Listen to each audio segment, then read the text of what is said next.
Salut à vous les voyageurs littéraires. Quitte à être au Canada, je continue l'exploration des trésors littéraires québécois. Voici un livre qu'on m'a offert, Cucume de Michel Jean. C'est un récit réel qui relate les habitudes et les modes de vie des Inuits, une tribu amérindienne. Le récit se déroule après la colonisation, mais avant la destruction de la forêt par les compagnies forestières. Alors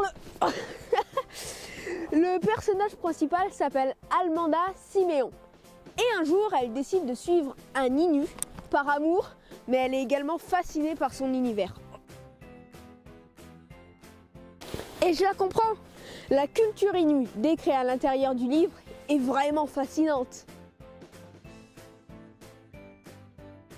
Conditions de tournage difficiles.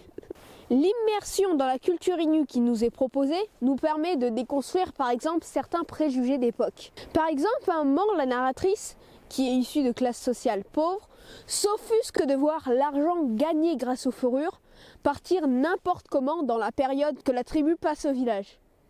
Et un ancien lui explique qu'en fait, il faut mieux tout dépenser maintenant plutôt que d'emporter l'argent en forêt, parce que dans la forêt, l'argent ne vaut plus rien car il n'y a plus rien à acheter.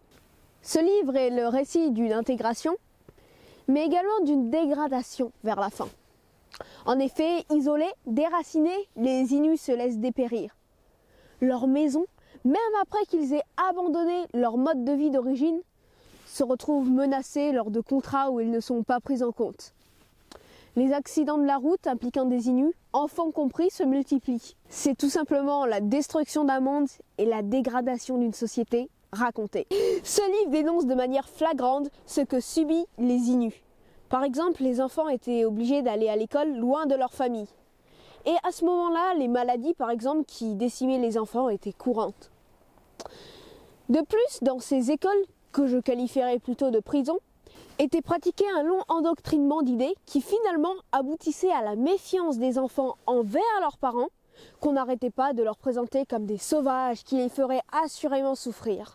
Un livre qui fait réfléchir, mais qu'il faut mettre en lien avec plusieurs autres livres pour avoir une vision d'ensemble, surtout quand il s'agit d'une culture que l'on ne connaît pas.